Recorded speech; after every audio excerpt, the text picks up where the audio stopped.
Knock knock. Hello. Hi. Is this Miss Koo? Yes. Hi, Can I Miss help Koo. you? Yes, my name is Prerna Rao, and I'm actually I live in town. I'm running for a zoning board of appeals in the upcoming election. Do you have a minute? Yeah, I'm kind of busy. I have a lot going on in my house back I here. totally understand. It'll be super quick. So we have an election coming up, a town election, as you might be aware. And one of the open spots is for the zoning board of appeals. And I have a lot of experience doing land use as part of my practice as an attorney. So can I leave you with some literature? Yeah, you know what? I have friends that are running, and I don't know that I'm interested. Yeah, not today. That's okay. You could just take here's a flyer and, check it out. And if you have any questions, you can contact me. Are you Democrat or Republican? I'm on the Democratic slate, but it's not really it's a zoning board position. So I'm a Republican. that's completely fine. I'm more than happy to listen to everyone in town. Okay, Okay. fine. Well, thank you. Thank you. All right. Have a good day. Okay. Thank you so much for your time. Bye. Bye. All right. Knock knock. Hi. Hi, is this Michelle? Yes. Hi, Michelle. My name is Prerna Rao. I'm running for zoning board of appeals for the town election that's coming up this November. Oh, I think I've heard your name. That would be so cool. So I have some or I have some flyers here for you with more of my information. I'm running for a zoning board because I have a lot of experience in land use as part of my practice as an attorney.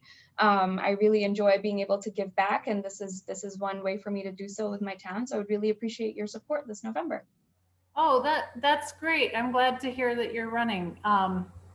I'd love to have some more information about what you're doing and how.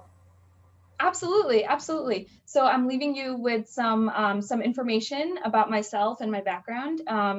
And if you have any questions, I would love for you to contact me. If you're supporting the Democrats this election, there's a list of other people who are also running.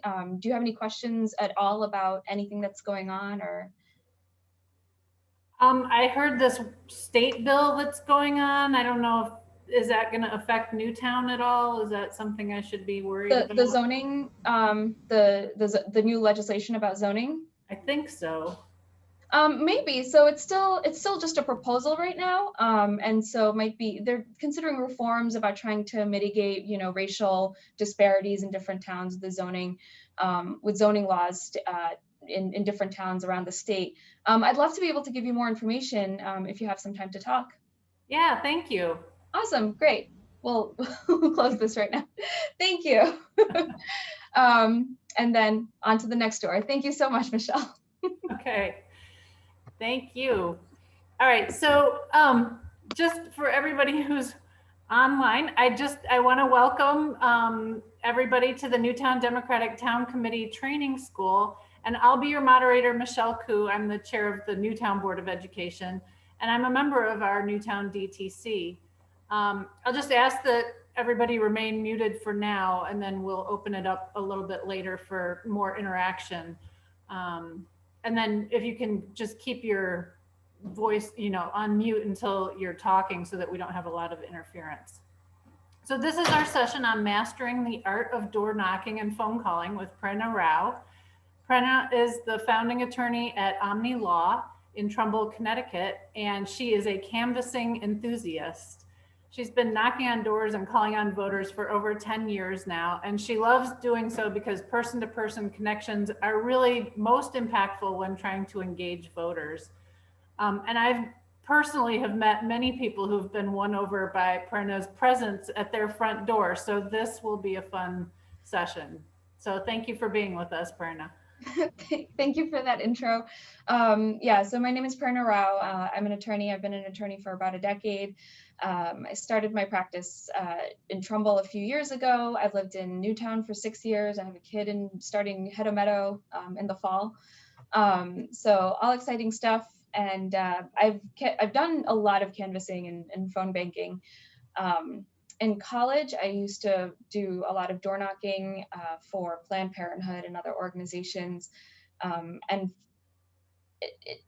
it was probably some of the most fun things that I've done in college, aside from the other fun college things that you do, as far as being able to get out there and get to know people, and being able to, um, and just hearing from so many different people on issues that matter to you. So, and I've been phone banking since 2016, when I think a lot of us decided to jump in a little bit more and get more involved. That's when I started phone banking a lot more, and it's very similar to door knocking in certain respects, but I obviously prefer door knocking. So why is it important? So it's not intuitive, but so the folks who are attending this and who've been involved in this campaign school, you guys are interested, you pay attention, you know that there's local elections coming up. Some of you are running for office. That's great. And you probably also know a lot of people who just don't follow the news or don't have time for that. And it's not because they don't care, they do, it's just there's other stuff going on that they prioritized between work and life and family. It's, most people actually don't get very engaged in the civic process. And so there's been a lot of studies done about this. And one study has always kind of stood out to me, that it takes an average of 11 reminders or contacts with a voter for the average voter to remind them to vote, for them to actually remember to vote on election day. And so what that means is that on average, it takes 11 instances of a phone call coming in, or a text message, or seeing an ad on a billboard, or seeing an advertisement in the mail or on TV. They need 11 of those before they remember, oh, there's an election and I'm going to make time to do that. For me, by the time this election is over, I'm already looking at when's the next one? So, but that's just the type of person I am. But most people aren't like that. So, so some of these types of contacts and instances are more impactful than others, and door knocking is the most impactful. It's the most memorable. It's the one that it's the one that kind of draws the voter into the process and makes them feel most invested, because now they've been personally reached out to by somebody connected with a campaign, and they've dedicated some time listening to and thinking about what they've heard from you at their door. And so it's also the most personal connection. So I really value canvassing and going door to door as something that is possibly one of the most important things that can happen on any summer before any fall of election day, and then into the fall as well. It's also some of the only things that you can do over a long period of time. So advertisements, you only spend money and kind of maybe send out the mailers right before, some weeks before election day, things like that. But door knocking is one of those things. And I love that the weather is really nice outside right now, because it's, you can look outside right now and think, wow, I wish I was outside doing something. This is a great thing to be able to do, getting out there, getting fresh air, walking around, meeting new people. So, and with a mask for now, at least, you can still do that. And so, yeah, so let's see here. I'm going to try to share my screen.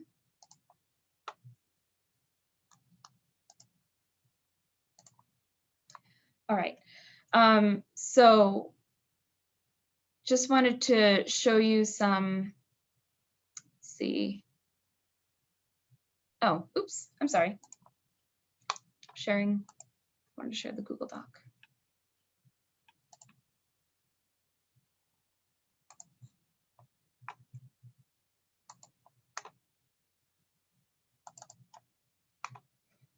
So as in preparation for this, I dumped a bunch of Word documents and samples in the Google Drive, and I think everyone has access to that. So let's talk about preparation for going canvassing. So you want to kind of make sure that you have everything that you need for the day for a good 2 to 4 hour, however long you think you'll be out there. So one is a script, something your talking points essentially. So you want to make sure that you have something to reference and remind you what your talking points are, what your, the bullet points of your elevator pitch are. You also want to have some literature or lit. So these include flyers. Let's see. What I call "Sorry I Missed You" lit. So I'll go through some of the stuff that I have, and you'll get to see it later. But I make these cards every time I go canvassing to say, "Sorry, I missed your door," or "I missed you when I knocked on your door. This is my name. This is what I'm running for." And then I can leave that at the door along with the other literature, so that they know that it's not some just drive-by, but that someone actually came to knock on their door. And a lot of times, if you have your van lists or your voter information with you, because you're not just going to go out without information, you're going to know exactly whose doors you're going to be knocking on, who lives there, what their voter registration is, if they're affiliated with Democrats, Republicans, or unaffiliated. Then you can actually personalize the literature as well. Contribution forms for when you have an enthusiastic door. And then I always keep a notepad or some paper to jot down questions or jot down information. So if someone says, so we role played a little bit at the beginning to kind of help put a lot of the stuff in context. So the second door that I knocked on was Michelle, who opened the door, and she seemed enthusiastic and wanted to learn more. So I would jot down, okay, Michelle at 123 Main Street has questions about the new zoning legislation that's coming out. I want to maybe circle back to her either with a phone call, or maybe I'll get her email, or knock on her door again. I'm not sure, to just maybe give her more information and address any certain concerns that she had.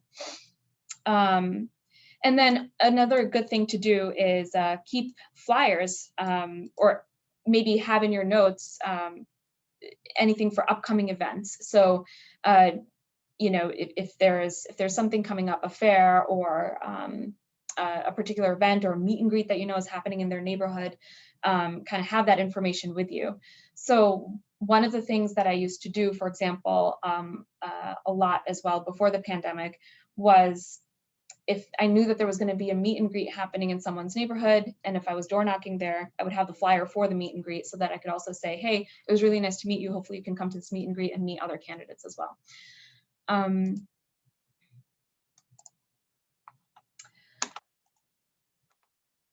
So yeah, actually, I was wondering, instead of Michelle, if we could have just be able to ask questions during this. So I'm not. Yeah. So why don't I'll look at our attendees, and I'm going to elevate everybody to panelists so that you can interact. It's going to take a second just to get to everybody, but we'll get there. And then I don't know if you want people asking questions in the chat or just to raise their hand and then. Yeah, whatever people are comfortable with. I have the chat pulled up too. So what I was going to ask was, does anybody have any questions about the literature, the lit that you would carry with you while canvassing? I'm hoping, I feel like we missed one of our attendees got dropped.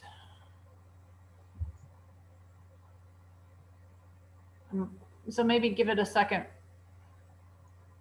And so everybody, you can unmute yourself in the lower left-hand corner. There's a mute, unmute, so you can unmute yourself. I have a quick question. Yes. So obviously, you could have you could just print out sheets of paper just off of your printer, be like, oh, here's my literature, right? And that's kind of very low budget, not very professional, versus spending the money to get some sort of, professionally done glossy mailer. Obviously the glossy mailer is going to be more expensive, but in your opinion, is there a difference? Is it one of those things where, it's a nice to have the glossy mailer, but you could also do the paper, or is the straight off the printer from your house just so embarrassing and cringy that just don't do it at all? That's a fantastic question. I'm going to show you some different stuff that all of which I've used. Let's see. So this I printed out on cardstock from my house back for the, I think most of this literature was from the 2017. And so I had this printed out, and then I was doing arts and crafts with my kids, so it was easy for me to sit there with a pair of kid scissors and cut these up into different sections. So this was easy. You know, the most huzzah I had on this was this flag, but it was just So this. Just to interrupt you, we can't see what we're still looking at the, like, can you, It says it's sharing my screen. but it just shows the files that you have, not. You have to share that screen. So you're still sharing the old screen. I'm so sorry. I got you. Hold on. Can you see it now? There we go. Yep. Okay, so this is one that I printed out on regular paper and sometimes cardstock if I had it, just like a resume paper. An easy thing just to have it printed out and then just cut up into pieces. If I know I was gonna, just walk around a certain neighborhood, I had a bunch of them stacked up and it was easy to cut. That was a way to do it at home. And I will find another one that let's see here.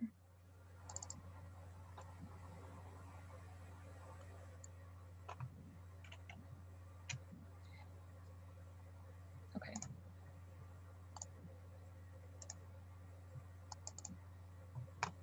And then this was a flyer that I had printed out at, trying to remember if it was, yeah, I think it was the UPS office, just on slightly glossy paper. I think the total came out to, I had like, I don't know, 30 of these printed out, and the total came out to, it wasn't that much, like $10, $5.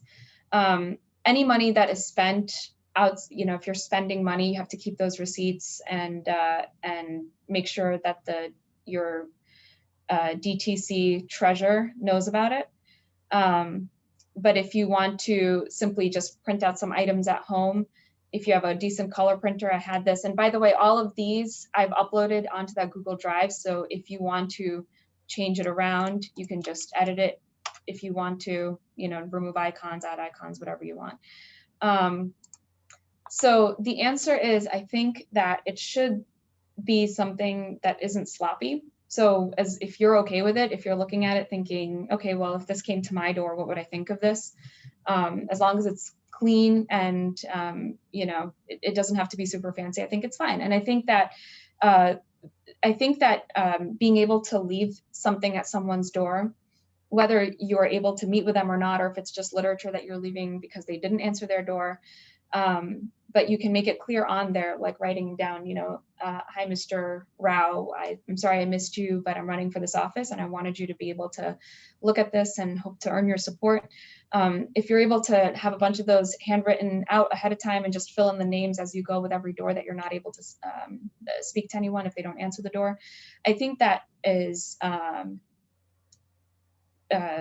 I would say disarming is the word I would use. I think it's endearing. I think that people value the fact that someone's taken the time out of their day to come try to talk to them about issues that matter to them. And so I think that as long as you can make it look, not sloppy and something, so yeah, so put some effort into it, I guess, but yeah. Any other questions about so I wanted to also point out one other thing, actually. So I asked some folks who had done a lot of their own literature and canvassing to give me some other samples. And so here's one that I really liked.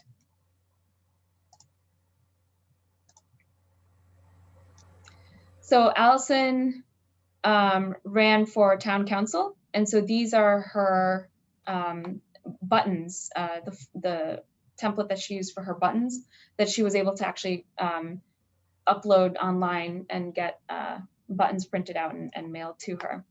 And so she made these for herself to be able to wear when she went door knocking.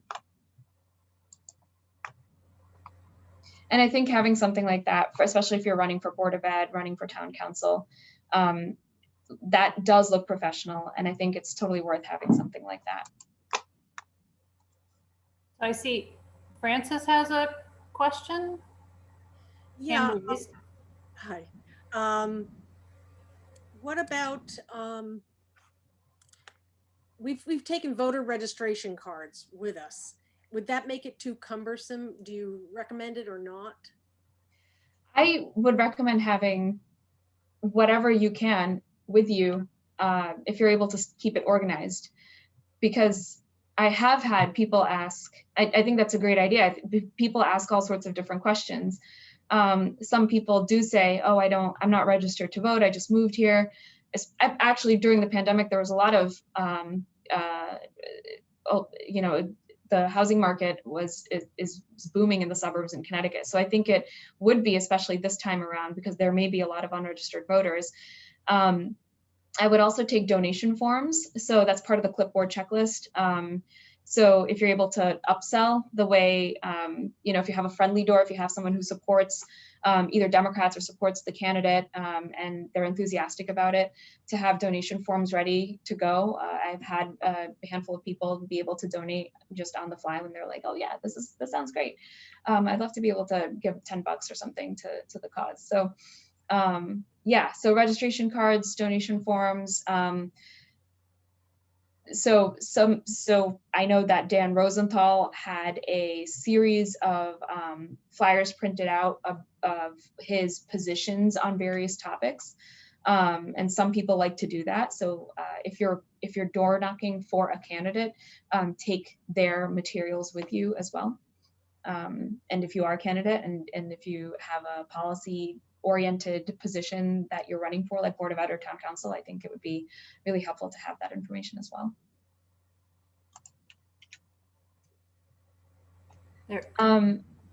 Other things to prepare, which are really important. And again, so this isn't just only my experience. I did try to ask several other people, and so all of this is combined wisdom.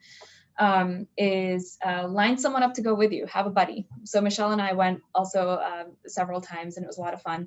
It's really good to help keep up your energy, to be able to talk and brief and debrief. And it's just, safety also. Sometimes I go out alone. I don't mind going out alone. I'm that type of person, but it's not for everybody. So it gets a lot easier if you're going with somebody. Sometimes in neighborhoods like many around here in Newtown, Monroe, in this part of Connecticut, I would say, actually going out with a group of 3 might even be helpful. So 2 people to go out and knock at someone's door, so you have a friendly presence, and then a driver to be able to navigate, because sometimes it's hard to walk from door to door. Sometimes you just need to have a car, especially with long driveways. And so plan to go with somebody if possible. And people that are fun to go with, a lot of times are your kids, if it's age appropriate. Teenagers, I actually went with my baby. He's 4 now. I wouldn't take him. I tried to take him last year and he tried to actually go into people's houses. So that was a whole nother distraction that I didn't need.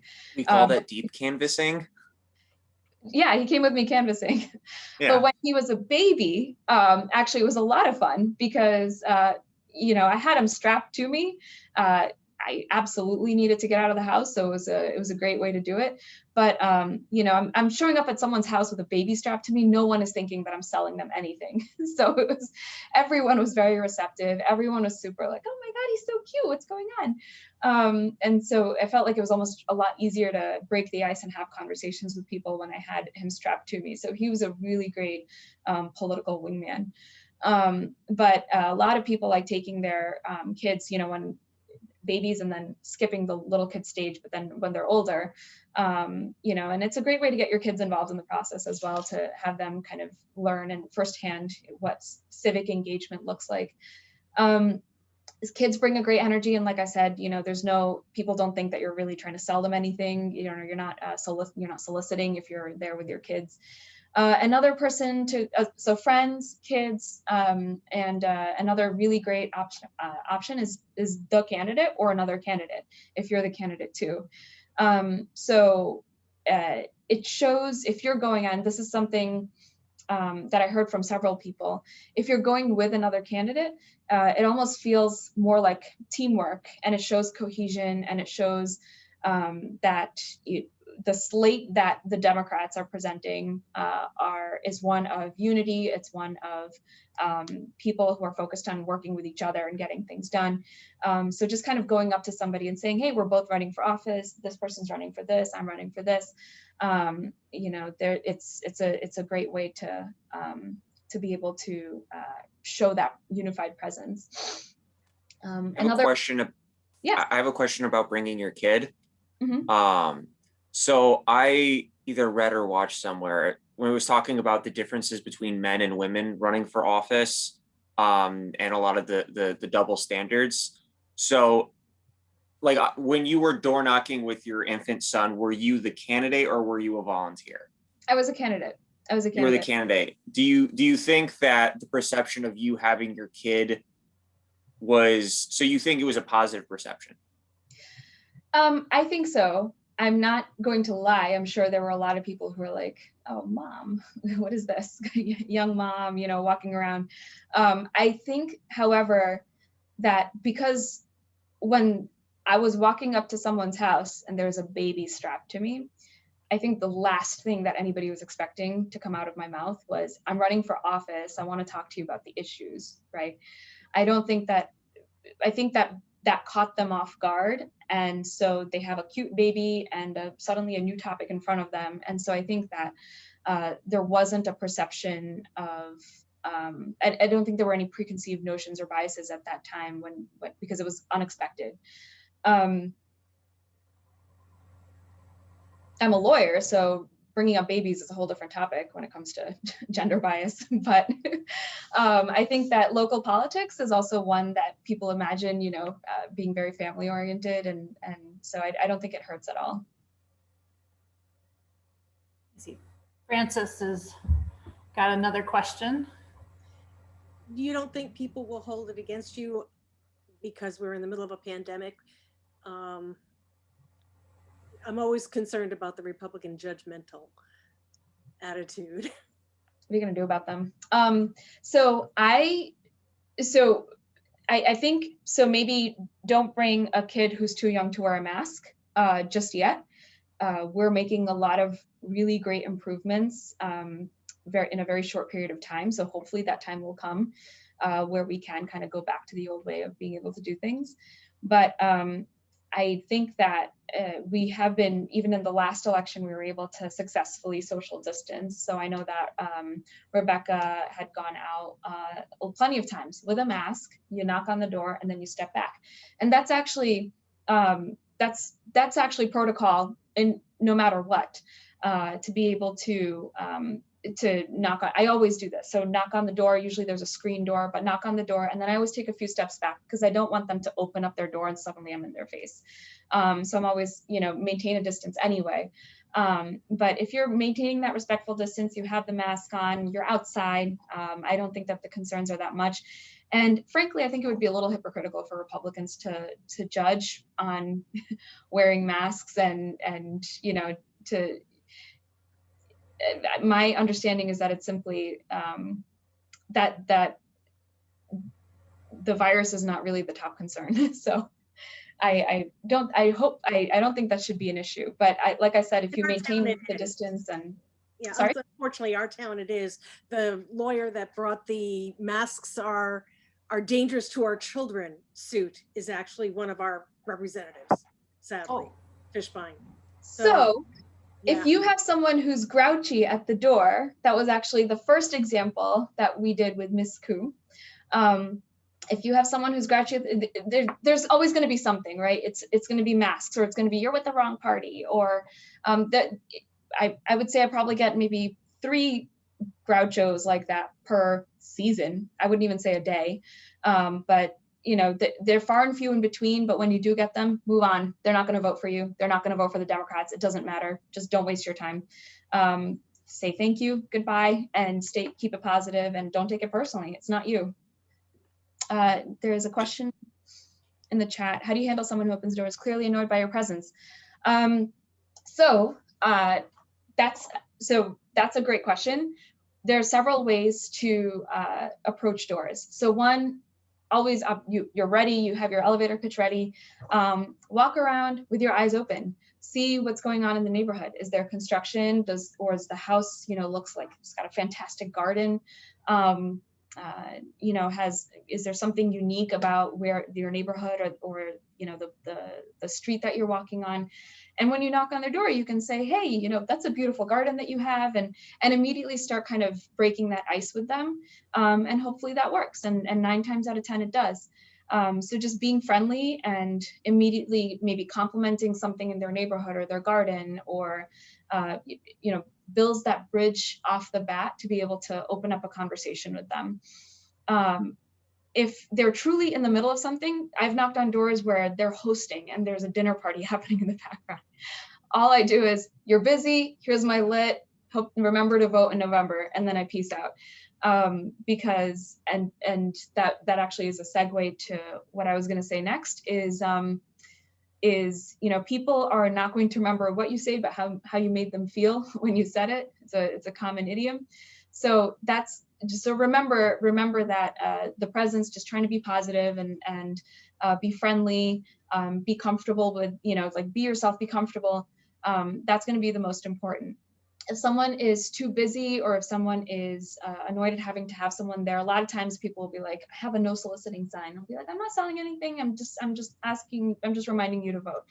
And then, they'll say, oh, okay, you're reminding me to vote. Okay, I'll remember to vote. That's fine. I'm running for office. Here's my lit, goodbye. So if someone doesn't want to give you their time, that's okay. Squeeze in, maybe giving them the flyer, so at least they'll have it in their hands. They'll see the name, they'll remember your name. And for me, I have a funny sounding name. It's not a usual name. So it's really important for when I say Prerna Rao, I know that people are like, what is that? But hopefully when they see it and they hear it, then they'll remember it. And so, it's be able to squeeze that in and get out of there. You don't have to have a deep heart to heart with every door. And in fact, I actually don't encourage that unless someone's really open to it. So I'm going back to my preparation for going out. Comfortable shoes, water bottle and a snack.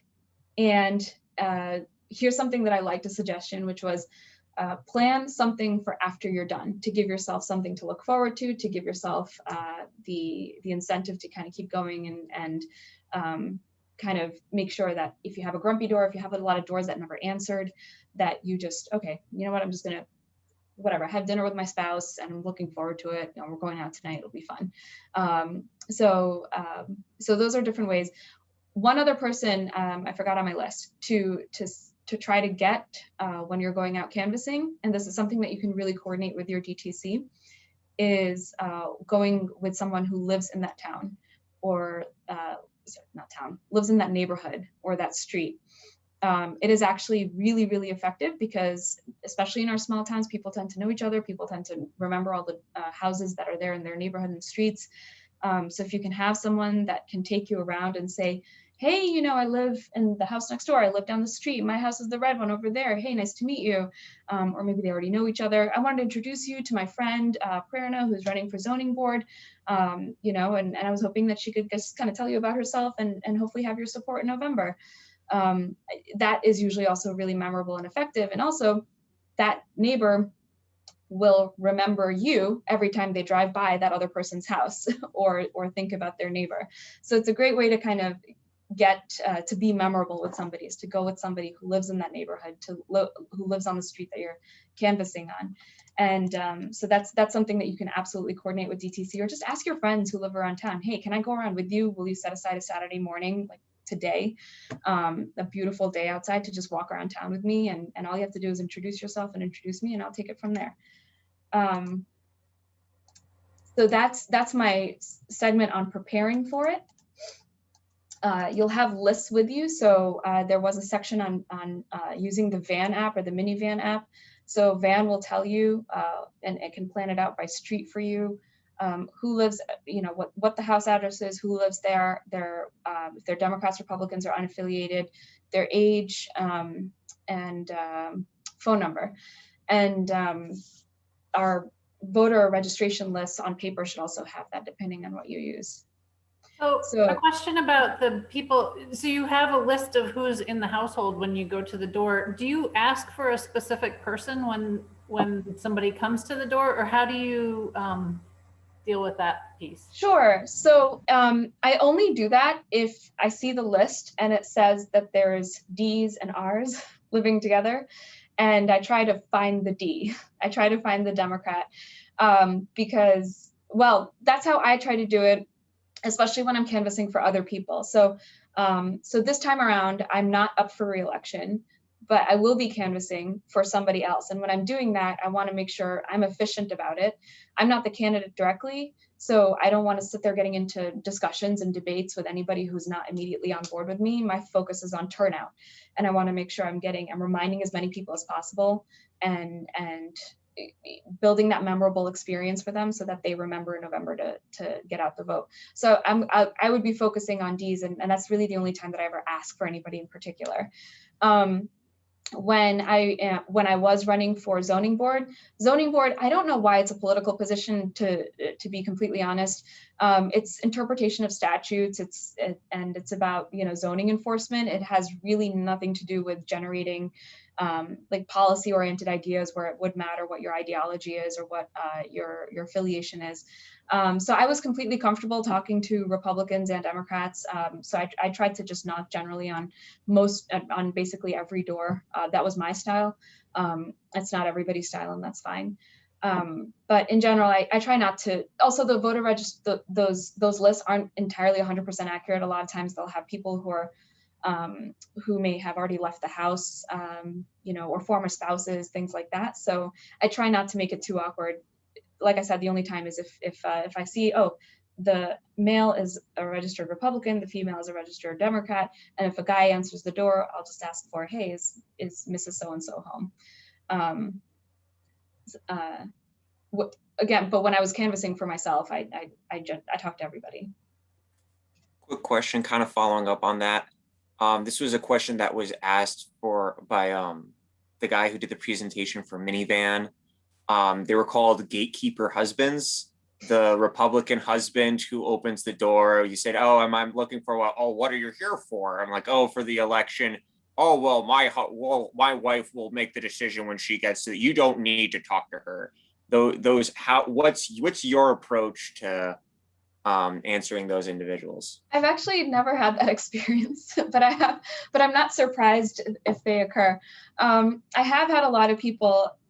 In fact, I've had more times when the wife answers, and just the way our demographics are, it often, in these split households, it tends to be the woman who's the Democrat and the man who's the Republican, more often than not. But I feel like I've had more, at least the memories that stick out in my mind right now are the ones where I've spoken to the wife, and then I'm like, okay, well, if there's anyone else in your household, then please let them know as well. And because you both live here, so we both can vote. And then I've gotten he's not going to be interested, honey, don't worry, So, however, I think it's, you're not going to convince them to change their marriage and the type of person they are. You're not going to convince him to suddenly be a considerate person and be like, no, let your wife have the information, right? So sneak in the lit is really the most you can do. Hopefully he comes in and just puts it on the dining table and walks away, and maybe she'll say it later. Alternatively, hopefully you have some way of keeping notes while you're going around. So if you think, hey, you know what, if she's held on to that Democratic registration and he seems really aggressive about this stuff, maybe she is someone that I can reach. Maybe phone bank her later when you're getting closer to the election, and you're not really focusing on knocking on doors as much, but rather phone banking, because you can have more hits that way. Maybe that's a person that you remember to phone bank later and say, hey, I actually knocked on your door before. I wasn't able to talk to you. I talked to your husband, and I would love to have your support, something along those lines. Thank you. Thank you. Let's see here. I'm just scrolling down my list. One of the benefits of door knocking versus phone banking versus mailers, advertising, meet and greets is that you, even versus social media, is that you tend to hear from people that you normally would not hear from, or that who may not have otherwise reached out to you. So if you think about all the other various kinds of reaching out to potential voters, meet and greets are people who want to hear from you. By the time they've decided to come to the meet and greet, you might already have their support by that point, because they know somebody who's kind of inviting them out there, and they've already decided to take the time out of their day to hear you out. And as long as you're nice about it and civil, you'll have their support most likely. So so meet and greets are it's someone who's kind of coming to you. Phone banking, it's it's not as enriching or an open of a conversation as meeting someone face to face. And then everything else really depends on the person kind of engaging with. So social media or an advertisement, kind of deciding to go look at something, go log on the website, or check out your Facebook page. So door knocking is one of those few things where someone who may have never really thought about local elections, or may only be voting for the top ticket for selectman's office and then nothing else, or only vote once every 4 years in presidential elections, but otherwise aren't engaged. Door knocking is a great way to hear from those people and to kind of draw them into the process and get them invested. So I really value door knocking, and if possible, phone banking you can absolutely do. You can do in bad weather, you can do in good weather, you can do closer to the election. Door knocking is one of those things, though, that I think has the most impact, and that you can do. It's the window of time to do it is you have to space it out. It has to be on good days. It has to be on the weekends. For it to be really impactful. And I mean, you could do it on the weekdays, but you're not going to get very many people home before it starts to get dark. So definitely make time for it. And it's a great way to reach voters who you might not otherwise have drawn into the process. Let's see. Can I Yes. ask you a question about the time investment that you have at each, you can spend a lot of time talking with each person, and do you have a sort of sense of how do you judge what's long enough, what's too long? How do you space out your time with each of the people that you talk with? So different people would answer that question differently. As I've mentioned before, I value efficiency. To me, it's about turnout. There's certain people I know I'm never going to convince. So once they start trying to debate and argue with me, unless they're just kind of engaging to try to see a different perspective, maybe they're thinking, oh, well, I think I'm against the zoning thing, but what are your thoughts? If they're really trying to have an open conversation. But if they're just like, well, I don't like it, why do you support this? Or, well, how do you feel about the do nothing Democrats? Once you know that they're not going to vote for you, don't waste your time. Get out of there. It's about turnout, but don't get out of there mean. Get out of there. Okay, well, thank you so much for your time. I gotta just move along, and it was really nice to meet you, and then move on. If there's someone who is actively engaged, try to make that time useful. If you know you already have their support, if you know that they're most likely to vote for Democrats, hopefully down ballot, confirm that, right? So it's so nice to meet you. Thank you so much for, saying that you're going to support me. Can I also have your support for the rest of the down ballot candidates? They're awesome. So try to use that time to upsell and use that time that you have where they may be hanging out and, are happy to talk to some friendly person that just came to their door, which actually does happen a lot. And try to use that to upsell. We call it upsell in the business world, but yeah, get them to commit and think about down ballot voting, get them to commit and think about going to maybe events or meet and greets or checking out maybe a debate that the Newtown V is hosting, or possibly getting involved with the DTC and volunteering on their own if they have, especially if they have young kids, not young kids, older kids, I meant to say, who I actually got a few teenagers roped into it when I had knocked on their door, and the parents were like, oh, well, yeah, actually we're really excited, and how can we support? And I saw that they had teenage kids in the background. I'm like, you guys can go canvassing if your kids want to, and they're like, get out, you should sign up. So try to make that time productive. And then if you think it's just going on and on into a conversation, hey, I love talking. I think that's obvious right now. But if you think that this conversation is just going on and suddenly you're only talking about, well, you happen to have kids in the same school and you're just talking about irrelevant stuff, remember you're out there and you dedicated this time to get out the vote for yourself or for the candidate that you're canvassing for. You can absolutely always catch up with someone that you're friendly with already later. You don't have to cut the conversation short, because at the same time you want to have them remember that conversation and remember to vote. Try to end at least on that line, and then I'll also try to time it so that you're able to check some more names off your list while you go on. And if you go with another person, it'll be easier to have more structure to that. If you're just there by yourself, it's easier to get roped into like a never-ending conversation. But if you're with somebody, especially if there's someone sitting in the car waiting for you to drive away to the next door, it's a lot easier to have that structure. One piece of advice that I liked from somebody is that even if you're running uncontested, don't act like it. Act like you still need to earn everybody's vote. Because people will remember how you made them feel. People will remember that you made them feel like their vote mattered to you. And next time you're running for maybe a different office, or if there is someone running against you later on, it'll matter, because the likelihood that you're going to be hitting the same doors every election is very low.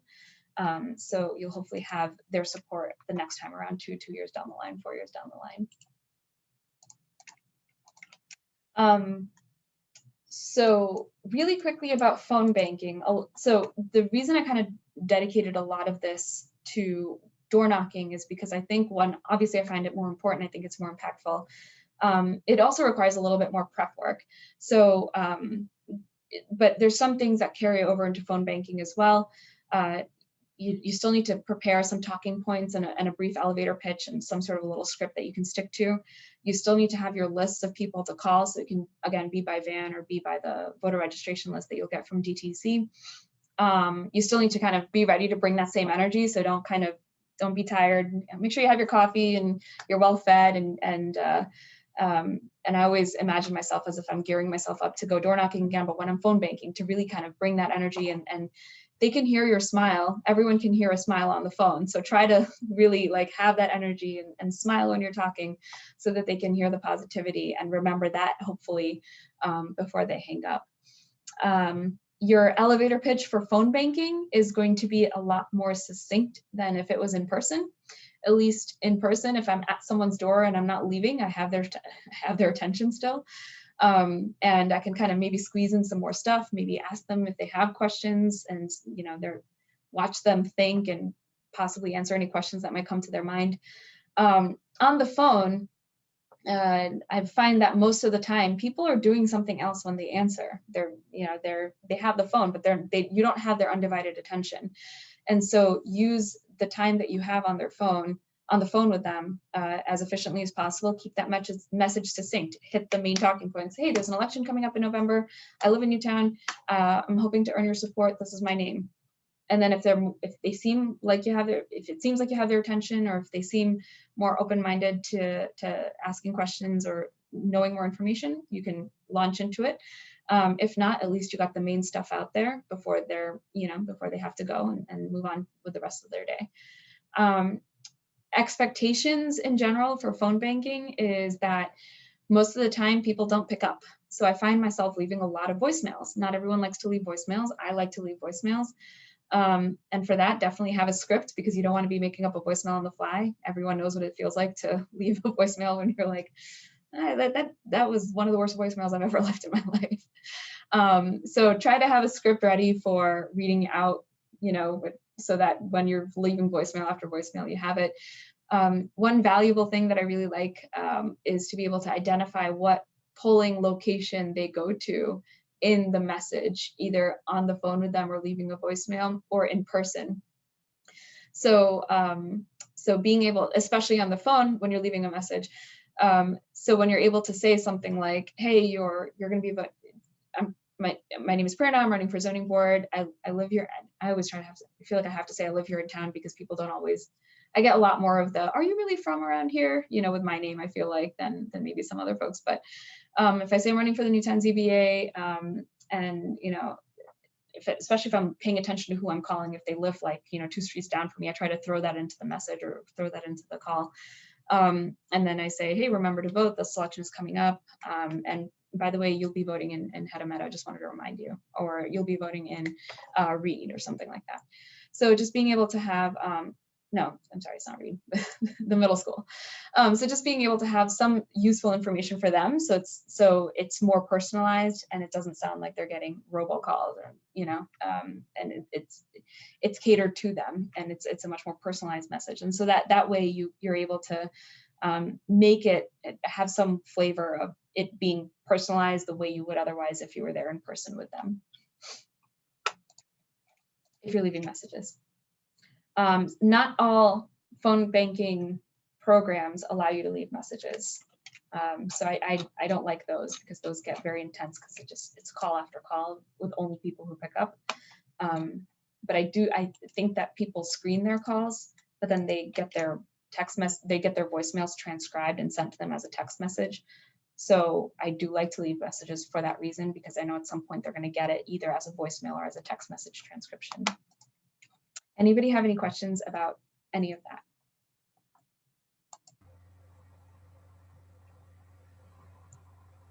I have a quick question that's half about door knocking, half about phone banking.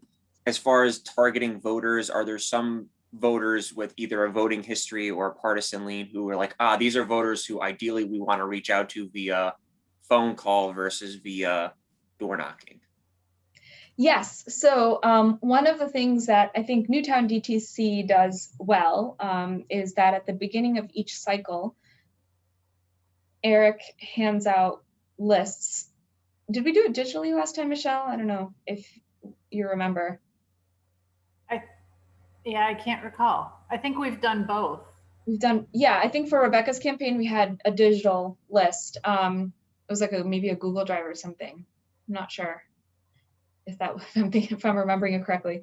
But the point being is that that ahead of time, one that I do like is you get, we have these books, or you can have the digital list and go through it and see, if you recognize names and find those people that for example, hey, I know these people, they're all on my kids' soccer team, they all know me from these events. So if I reach out directly to them, maybe, and I always try to phrase it and would love to have your support. So it's not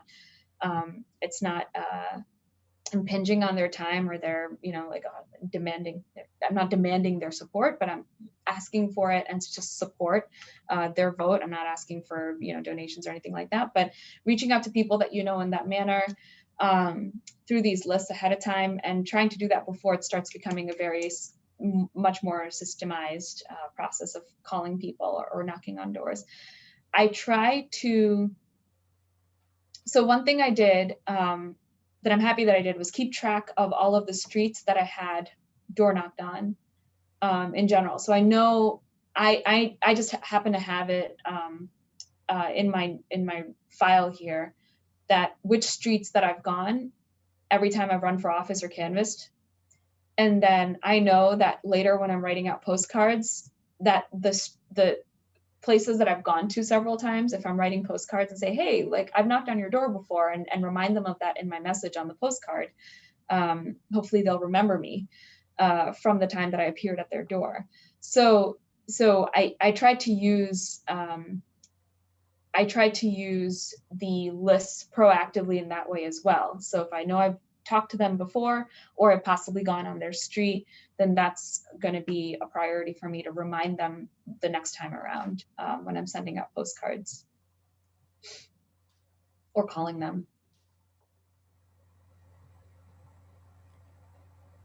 We have just a few minutes left, so I don't know if there's some things you want to get in before we finish up. Sure. I'm looking through my notes here when I talk to other folks. Or questions that folks have before we finish.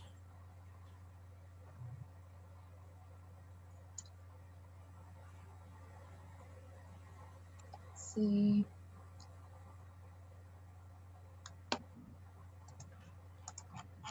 I'll just note that I've noticed that you've said a couple times, that if you run into somebody who is somewhat grumpy, that your go-to is to say, you know, just remember to vote. Like we can all agree that you should be voting, whether it's Republican or Democrat. Just it's sort of a positive way of interacting with people. And you know what? I feel like it's also unexpected when someone, because I have had, again, not a lot. I think maybe altogether 5 people, if I can count on one hand, people who have ever said you're at the wrong door or you're with the wrong party, and like kind of bit like not hostile, but not as civil, I guess, as you might expect somebody in person to be. Again, 5 out of, I don't know, 1,000 doors. So even in that sense, I don't think they expect me to say, well, I still care that you vote, you know, like I care that you should just get out there. I'm not here to tell you how to vote. I mean, kind of, but I'm trying to convince you to kind of go a certain way, but I'm not trying to, you know, say that you shouldn't vote if you're not voting for me. You're voting how I want you to.